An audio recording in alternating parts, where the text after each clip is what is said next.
Nunca había sentido ese tipo de silencio. No era como el de la madrugada en el cuartel, ni como el que se siente cuando estás en guardia con los ojos cerrados, tratando de no dormirte.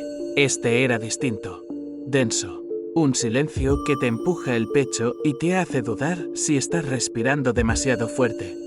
Así nos recibió la selva. Yo era el cabo Ramírez, 23 años, 4 años en el servicio. Y hace 3 semanas me convertí en papá, una niña. Mi esposa me mandó una foto por el satelital antes de que nos internáramos en la zona. La traía impresa en la bolsa de mi uniforme, junto al pecho. La veía cada vez que el miedo me respiraba muy cerca. Nos enviaron porque una cuadrilla de obreros que trabajaba en las obras del corredor interoceánico dejó de reportarse. Según el informe, se trataba de una extensión dentro de la selva, bastante alejada del tramo principal.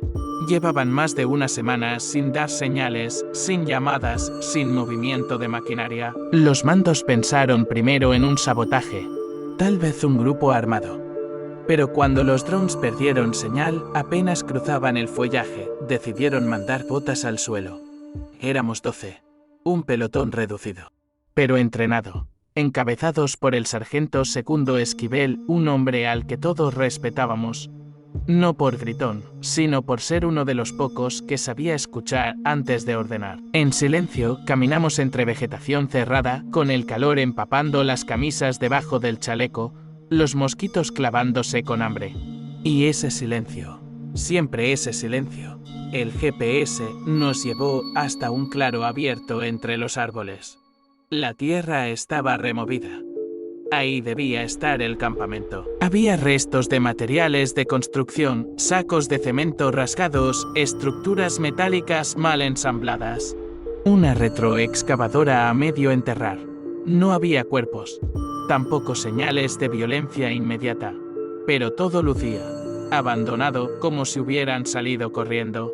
Dejando a medio batir el concreto, uno de los chicos encontró una radio enterrada en la tierra húmeda. Estaba rota, como si alguien la hubiera pisado con fuerza. Otro encontró una libreta con dibujos extraños, mapas hechos a mano, con zonas marcadas en rojo. El sargento nos pidió revisar el perímetro. Fue ahí cuando vi el primer rastro, un guante ensangrentado colgando de una rama, como si alguien lo hubiera lanzado o lo hubiera dejado a propósito. No dije nada, solo lo señalé. El sargento lo observó unos segundos y luego dijo algo que no me gustó. Ya no estamos solos, las palabras se quedaron flotando. Y de nuevo, ese silencio se hizo más profundo. No fue miedo lo que sentí al ver ese guante, fue otra cosa. Como una sospecha que te muerde por dentro. Como cuando entras a una casa y sabes que alguien acaba de salir corriendo por la puerta trasera. Porque eso parecía, no un abandono lento, sino una huida urgente. El sargento formó 2 equipos para explorar. Yo fui con él. Caminamos entre los restos oxidados de lo que parecía una pequeña bodega, aún con algunos tambores de aceite abiertos y una lámpara colgando de un cable que se movía muy lento. Como si alguien la hubiera empujado hace apenas unos minutos. Fue cuando escuchamos el primer ruido. No fue grito. No fue palabra, fue algo entre un suspiro y un quejido, leve, como si viniera de abajo de la tierra. Esquivel alzó la mano. Silencio absoluto. Yo contuve la respiración. El sonido se repitió. Esta vez más claro, más cerca. Nos guiamos por él. Rodeamos un generador volcado y ahí estaba una pequeña zanja entre la maleza apenas cubierta con ramas y hojarasca. Un agujero, una especie de túnel. El sargento no dijo nada, solo me miró. Y entramos con cuidado. El túnel no era profundo, pero sí lo suficiente para cubrir a alguien. Y ahí, encogido, temblando, con la ropa empapada y la cara llena de barro seco, estaba un hombre. No podía tener más de 30 años, la barba crecida, los ojos hundidos, la piel pegada al hueso. Tardamos en hacerlo hablar. Murmuraba cosas sin sentido. Están abajo. Decía, los sacaron. uno por uno. Le ofrecí agua, pero no quiso. Nos miraba como si no creyera que fuéramos reales. El sargento lo tranquilizó. Le dijo que habíamos venido por ellos, que íbamos a sacarlo. Él solo negó con la cabeza. No hay salida. No si ellos no quieren. Eso dijo. Intentamos subirlo, pero gritó cuando le tocamos el brazo. Estaba fracturado. Tuve que improvisar un cabestrillo con mi camisola. Mientras lo sacábamos, vi algo que me dejó helado, marcas de uñas en la tierra, docenas. Como si alguien o varios hubieran intentado salir de ese agujero arañando. Cuando salimos, el equipo 2 había encontrado lo suyo. Huellas. Cientos. Algunas descalzas, otras con botas. Pero todas en dirección contraria a las obras. Como si todos los que estaban aquí hubieran huido en estampida, selva adentro. Pero no había cuerpos, no había sangre, solo huellas, y ninguna regresaba. El sobreviviente seguía susurrando, aferrado al brazo del sargento como si fuera lo único real. Yo lo miraba, tratando de entender que lo había roto así. Fue entonces que el viento cambió. Trajo consigo un olor de espeso, mezcla de tierra mojada, óxido y algo más. Algo dulce, podrido. Y entonces lo escuchamos. Una especie de coro ahogado entre los árboles. No eran voces humanas. No del todo. Al principio creí que era el viento jugando con nuestras cabezas. La selva suele hacer eso. Te silba, te engaña. Te repite lo que llevas dentro. Pero esto era distinto. Era como un canto ahogado, una letanía murmurada por muchas bocas a la vez. No entendías las palabras. Si es que eran palabras. A veces parecía una risa, otras un llanto. A veces las dos cosas al mismo tiempo. Lo único claro era que venía desde dentro de la maleza, avanzando, rodeándonos. El sargento levantó el puño, la señal para detenerse. Todos quietos. Nadie respiraba. Solo el canto. Ese rumor espeso como niebla. El sobreviviente temblaba. Apretaba los dientes como si intentara no gritar. Alcancé a escuchar lo que masculló, ya vienen, otra vez, y entonces el silencio se rompió. Primero fueron los árboles. Crujieron como si algo pesado los empujara. Luego el chillido de algo que no vimos. Pero que se movía rápido. Muy rápido. El sargento gritó perímetro y formamos círculo. Armas al frente. Pero no sabíamos hacia dónde apuntar. El enemigo no se dejaba ver. Solo oíamos el roce en las hojas, los pasos irregulares, los jadeos. Y entre todo eso, uno de los nuestros, López, gritó. Giré y vi cómo lo arrastraban. Una figura difusa, sucia, descompuesta, pero veloz. López intentó resistirse. Pero ya tenía media pierna dentro de la vegetación. El sargento disparó. Todos disparamos. La selva se llenó de balas y ecos. Cuando nos acercamos, no quedaba nadie, solo sangre. Y las huellas otra vez, desnudas, desordenadas, regresando al corazón de la selva. No era posible. No nos habían emboscado con estrategia. No habían usado armas. Solo aparecieron. Atacaron y desaparecieron, como animales, pero con un orden que no entendíamos. El sobreviviente se arrodilló en la tierra y lloró en silencio. El sargento lo levantó de un tirón. Tenemos que movernos, dijo, esto apenas empieza. Y tenía razón, porque en ese momento, desde el sur del campamento, escuchamos otro disparo. Uno solo. Y luego el grito de Chávez, nuestro radiooperador. Tenemos otro. Está vivo. Corrimos hacia él. Lo que encontramos no fue lo que esperábamos. Estaba de pie. Desnudo. Cubierto de tierra, con los ojos en blanco y la piel agrietada como corteza de árbol seco. Chávez lo tenía en la mira, temblando. Sin atreverse a disparar. El sujeto no se movía. Solo lo miraba. O eso parecía. Porque esos ojos no parpadeaban. Nos detuvimos a unos pasos. El sargento levantó la mano.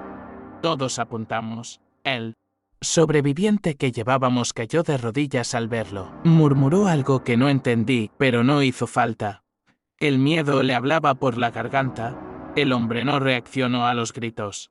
Ni a los comandos. Solo respiraba, o al menos eso pensábamos. Me acerqué un poco más. Tenía algo incrustado en el brazo. Un pedazo de metal oxidado, quizá parte de alguna herramienta de construcción. Pero no sangraba. Nada. Ni una gota. Y lo más extraño, olía igual que el aire que nos envolvía, ese dulce podrido que se quedaba pegado al fondo de la nariz. ¿Es uno de los obreros?, preguntó alguien detrás. Nadie respondió. El sargento se acercó lento, con la mano en alto, como si intentara no provocarlo. Le habló suave, como se le habla a un niño asustado. Cuando estuvo a menos de 1 metro, el sujeto alzó la cabeza. Fue un gesto mínimo, pero bastó. Lo siguiente pasó rápido, el hombre se lanzó con la boca abierta, sin emitir sonido. Esquivel lo esquivó por poco. Yo reaccioné por instinto, le disparé directo al pecho. Cayó, pero se volvió a levantar. 3 disparos más. 2 en las piernas. 1 en el cuello. Nada. No corría, no gritaba. Solo avanzaba, tropezando, pero sin detenerse. Chávez disparó directo a la cabeza. Entonces sí, cayó. Y no volvió a levantarse. Nadie habló por unos segundos. Todos lo mirábamos, como si esperáramos que se burlara de nosotros y se levantara de nuevo. No lo hizo. El sargento se agachó junto al cuerpo, le revisó el cuello. La piel tenía una textura extraña. No era sudor. Era como si estuviera cubierta de una capa fina de hongos secos. Polvo grisáceo. Cuando lo tocó, una nube ligera se levantó. Todos dimos un paso atrás. Fue entonces que el sobreviviente gritó por primera vez, un grito real, largo, desesperado. No lo respiren. No lo respiren. Demasiado tarde. Ese polvo ya flotaba entre nosotros, y por primera vez desde que pisamos esa selva, el sargento dudó. Lo vi en sus ojos. No sabía qué hacer. Y eso, más que cualquier criatura, fue lo que me hizo sentir que no íbamos a salir de ahí con vida. No hubo explosión, ni luces, ni cambio súbito, solo el aire que de pronto se volvió más espeso, más caliente, más vivo. Como si algo invisible nos hubiera atravesado los pulmones. El sargento ordenó replegarnos, regresar al claro, reagruparnos. El sobreviviente insistía en cubrirse la cara. Pero apenas teníamos pañuelos, telas, lo que fuera. Yo me até una mengue rasgada al rostro. No ayudó mucho. Ese olor, esa sensación, ya se nos había metido por los ojos. Corrimos. No sabíamos de qué, pero corrimos. Atrás quedó el cuerpo del segundo sobreviviente, o lo que fuera. No miramos atrás. En el claro, la luz era más fuerte. El cielo gris se filtraba entre las copas de los árboles. Parecía darnos tregua. Pero algo nos esperaba. No en las sombras, en los restos de las obras. Habían salido de los ductos de ventilación. 4, tal vez 5. Cubiertos de tierra, con trajes de trabajo rotos, piel colgando, movimientos torpes. Pero avanzaban como si supieran a dónde ir. Como si nos olieran. Los disparos no se hicieron esperar. Uno cayó al instante. Otro siguió avanzando incluso después de perder una pierna. Hubo que rematarlo de cerca. Yo vi cómo Torres vacilaba. Era joven. Más que yo. Nunca había disparado a alguien tan humano. Y en esa duda, uno se le echó encima. No fue como en las películas. No hubo mordida sangrienta ni alarido, solo un forcejeo silencioso. El infectado presionó su frente contra la de Torres, como si le hablara sin palabras, y luego cayó muerto. Torres quedó en shock, respirando rápido, sin heridas visibles, pero con la mirada vacía. No volvimos a verlo igual. El sargento gritó que teníamos que salir de ahí. Formamos una línea y nos abrimos paso a tiros. No fue fácil. Algunos de esos cuerpos parecían anticiparse a nuestros movimientos. Uno de ellos casi logra derribarme. Me defendí con la culata. Cuando lo golpeé, sentí como si partiera una rama podrida. Salimos por el lado opuesto del claro, selva adentro. Ya no teníamos rumbo, solo instinto. La selva nos tragó de nuevo, pero preferíamos eso a quedarnos. detrás, en el claro. Los que quedaban no nos persiguieron.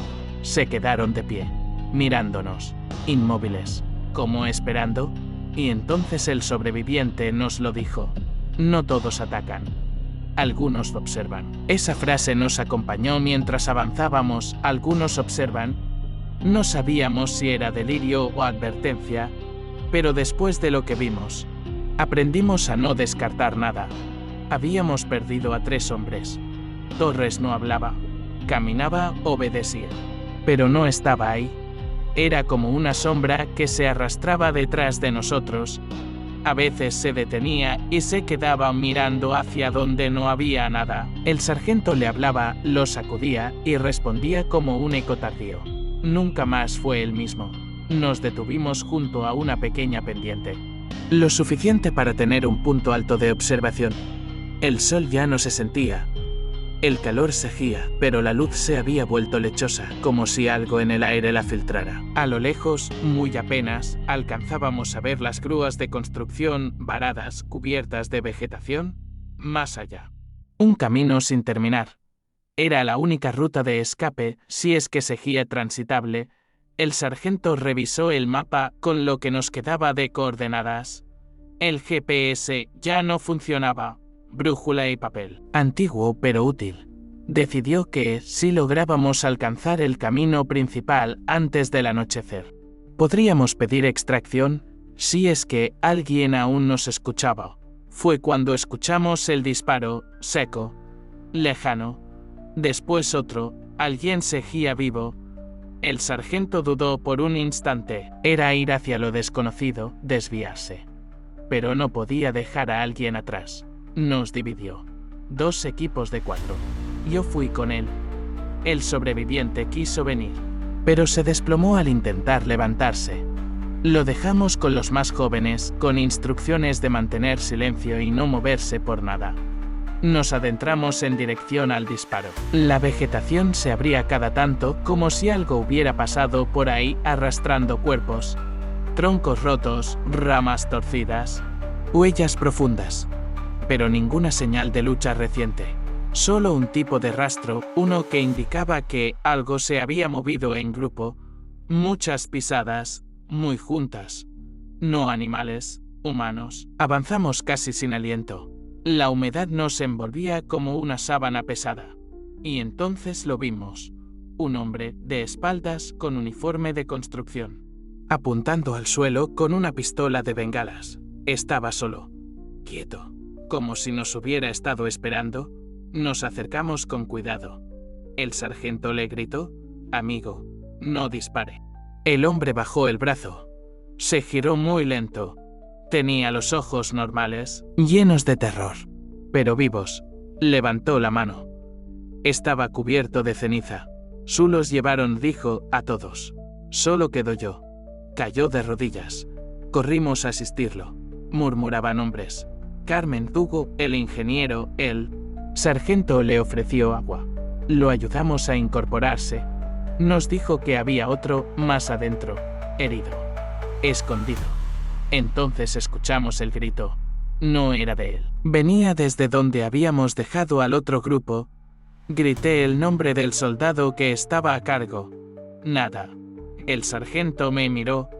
Sabíamos lo que venía. Y sabíamos que, esta vez, no íbamos a llegar a tiempo. Corrimos, sin formaciones, sin estrategia. Corrimos como se corre cuando sabes que algo te está quitando lo que te queda. El sonido del grito aún colgaba en el aire, como una cuerda rota. Era un grito humano, pero con algo más. Un eco hueco que no se apagaba. Llegamos jadeando al punto donde habíamos dejado al grupo. No quedaba nadie a la vista. La vegetación estaba revuelta. El suelo, pisoteado. El sobreviviente que llevábamos ya no estaba. Tampoco el resto del equipo. Solo encontramos una mochila rasgada, un rifle partido a la mitad y un sombrero de campaña flotando en un charco. Reconocí el sombrero. Era de Reyes, el más joven. Apenas cumplía 19. El sargento no dijo nada.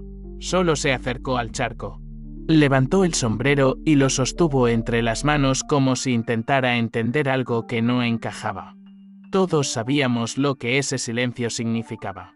Pero entonces, escuchamos un ruido debajo de nosotros, una piedra que se movía. Nos volteamos de inmediato. El suelo bajo un árbol cercano parecía respirar. Tierra suelta, como si algo la empujara desde abajo. El sargento ordenó formar círculo. Apuntamos. Yo di un paso al frente y comencé a escarbar con la culata del rifle. Bajo apenas 10 centímetros. De tierra apareció una tapa metálica, una compuerta. Casi al mismo tiempo, el nuevo sobreviviente que habíamos rescatado llegó corriendo, jadeando. Se tiró de rodillas junto a nosotros. Ahí es, dijo, ahí los esconden. Nos miramos. No hizo falta preguntar qué quería decir con esconden. Levantamos la tapa. Crujió con un sonido oxidado. Y un aire rancio nos golpeó en la cara. El sargento encendió su linterna. Escalones de concreto descendían hacia una oscuridad que olía a humedad antigua. El sobreviviente no dudó. Se metió primero. Bajamos uno a uno. Adentro todo estaba en silencio, no como el de afuera. Este era más profundo, más espeso. Era como si la tierra misma hubiera sellado ese lugar para que nadie lo encontrara jamás. Caminamos por un pasillo estrecho, con paredes de concreto manchadas y viejos cables colgando. Más adelante encontramos una galería con literas, colchones sucios y restos de lo que alguna vez fue un campamento improvisado. En la pared, garabateado con carbón, alguien había escrito una palabra: despiertan. No tuvimos tiempo de preguntar qué significaba. Desde una puerta metálica al fondo, alguien comenzó a golpear 3 veces. Pausa. 3 veces. Pausa. Golpes rítmicos, como una señal. El sargento levantó el arma, y entonces los golpes cesaron y empezaron a arrastrarse. No sabíamos si abrir la puerta o retroceder. Los golpes ya no eran golpes, eran roces, como garras sobre concreto. Algo se arrastraba detrás de ese metal, algo que no corría, que no gritaba. Solo se acercaba lento, seguro. El sobreviviente, que nos había guiado hacia allí, retrocedió hasta chocar con la pared. Temblaba.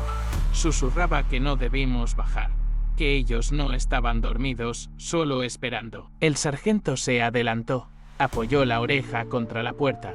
No escuchó nada, nada más allá del roce que ahora había cesado. Prepárense, dijo. Apuntamos. Y entonces abrió. Dentro no había nadie, solo oscuridad. Un cuarto más grande de lo esperado, con una lámpara al fondo que colgaba, oscilando. Bajo su luz temblorosa, vimos una escena que se quedó tatuada en la memoria. Camillas improvisadas, hombres atados, rostros deformes, algunos sin ojos, otros sin lengua. Uno aún vivo, o eso parecía. Parpadeaba. Tenía un tubo saliendo del pecho, conectado a un tanque improvisado que burbujeaba con una sustancia gris. No podía moverse, solo mirarnos, como si nos suplicara que lo termináramos. En las paredes, anotaciones con fechas, frases sueltas, términos técnicos, algo sobre esporas neuroactivas, otro sobre respuesta colectiva motriz. Era un laboratorio, un experimento, pero hecho con prisa. ¿Con desesperación? No eran obreros, susurré. El sargento asintió. Lo había entendido también. Esto no era un campamento de construcción. Era una fachada. Algo estaban estudiando ahí abajo. Uno de los soldados encontró una laptop aún encendida, conectada a una batería externa. La pantalla mostraba una grabación en bucle. Un hombre en bata blanca hablaba con voz temblorosa. Mirando a cámara, no fue un accidente. La beta que encontramos estaba activa. Las esporas no solo afectan el cuerpo, afectan la voluntad. Los obreros empezaron a escucharlas, a obedecerlas. Algunos se resistieron, pero ya era tarde. Lo que sea que duerme ahí abajo, ya despertó. El video se cortó. Entonces, desde uno de los ductos del techo, cayó algo. No fue un cuerpo, fue un líquido espeso, oscuro con burbujas, como si alguien escupiera desde la garganta del suelo. Y detrás del líquido, un brazo, no humano, Algo se arrastraba por los ductos, algo que ya nos había olido. Salimos de la sala, corriendo. Dejamos atrás las camillas, las frases, la lámpara colgante. Al cerrar la puerta, algo golpeó desde adentro. Un golpe, luego otro, luego silencio, y luego una risa, baja, ronca, de una boca que no debía poder reír. Corrimos por los pasillos subterráneos como ratas en laberinto, sin mapa, sin luz suficiente, con el eco de esa risa descompuesta detrás, multiplicándose como si muchas bocas la repitieran en rincones que no podíamos ver. Ya no era una simple misión, ya no buscábamos sobrevivientes, ahora solo queríamos salir. La salida no era por donde entramos, o eso parecía. El sargento mantenía la calma, pero sus manos ya no estaban firmes. Su voz, antes orden clara, ahora era susurro urgente. Nadie hablaba, solo los pasos, la respiración. Y ese eco que se aferraba a las paredes como moho. Fue entonces que vimos la luz. Una grieta en la parte alta de un muro de concreto filtraba el día. Era tenue, pero bastó para devolvernos algo parecido a la esperanza. El sobreviviente corrió hacia ella, subió por un montón de escombros y comenzó a golpear con una barra de metal oxidada. No era grueso. Con suerte, podríamos romperlo. El sargento asignó posiciones defensivas. Yo cubría la retaguardia. Atrás, la oscuridad seguía respirando. A veces creía ver siluetas entre las sombras. Movimientos, no pasos. No carreras, solo presencias. Quietas, observando, como si esperaran algo. Y entonces, por primera vez, escuchamos una voz. No era humana. No del todo. Ya saben que están aquí. No venía de un lugar claro. Retumbó por todos lados, suave, susurrante, como si saliera de la tierra o de nuestras propias bocas. Ellos no corren, dijo el sobreviviente. Sin dejar de golpear, no tienen prisa, esperan. Porque saben que tarde o temprano, todos nos cansamos. Con un golpe final, la reja cedió, un haz de luz se derramó sobre nosotros como una bendición. No lo pensamos, salimos uno a uno, trepando, empujando. Afuera. La selva ardía en humedad. Era como volver a nacer. Éramos 5. El sargento, yo, 2 soldados más, y el sobreviviente. De los 12 que entramos, 7 habían quedado atrás, y nadie quería hablar de ellos. Caminamos hasta que nuestras piernas no pudieron más. Encontramos un camino de servicio medio cubierto por lodo y raíces, pero lo seguimos. Al anochecer, escuchamos un motor. Una vieja camioneta de carga oxidada, sin placas, que apareció como una aparición entre los árboles. Detrás del volante, otro hombre, con los ojos bien abiertos y una arma larga sobre las piernas. No hizo preguntas, solo abrió la puerta y dijo: «Ustedes también los oyeron, ¿verdad?» Nadie respondió, solo subimos. Y en el cielo, entre las copas oscuras de los árboles, juraría que algo se movía. No volaba. No reptaba, solo se deslizaba, como un pensamiento que todavía no se forma del todo. La camioneta avanzaba lenta, crujiendo en cada curva, con los faros apenas cortando la oscuridad húmeda. Nadie hablaba, ni el conductor, ni nosotros. Era como si el motor marcara un ritmo que nuestros pensamientos ya no podían seguir. Cada uno iba en su silencio, procesando lo que había visto, o lo que aún no se atrevía a nombrar. Yo miraba mis manos. Temblaban, no por el cansancio, por algo más. Por todo lo que no pude proteger. Por reyes, por torres, por el grito que aún retumbaba bajo la tierra, pegado a mis costillas. El sargento iba a mi lado. Tenía la vista fija al frente, pero su mandíbula apretada lo delataba. El hombre que nos salvó seguía con el arma sobre las piernas, como si en cualquier momento algo fuera a salir del bosque y treparse sobre el toldo.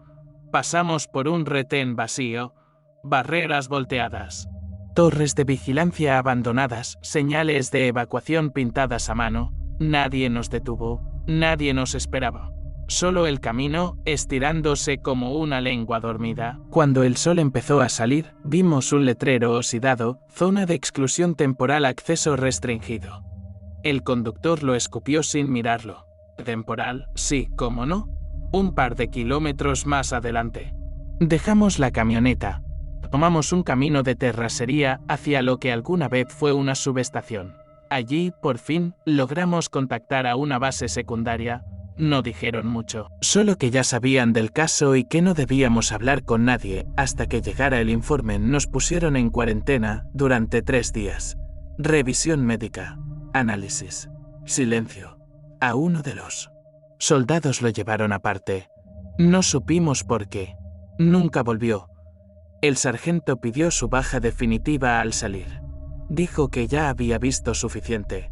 El otro compañero fue transferido. Yo regresé a casa. Mi hija ya sonreía. Me reconoció. Aunque solo tenía semanas de nacida. Mi esposa notó que algo en mí había cambiado. No supe explicárselo. Solo le dije que había sido una misión difícil. Lo dejé ahí, pero hay noches en que me despierto empapado en sudor. No por lo que vi, sino por lo que no entiendo. Porque hay algo en mi cabeza. Un ritmo. Un canto, como si algo me recordara que lo que está bajo tierra no fue destruido, solo se movió.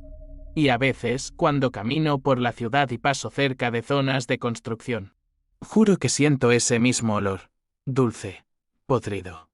Como si algo estuviera esperando. Y lo más extraño es que hay días en que me descubro sonriendo. ¿Sin razón? ¿O eso quiero creer? ¿Tú también lo escuchaste?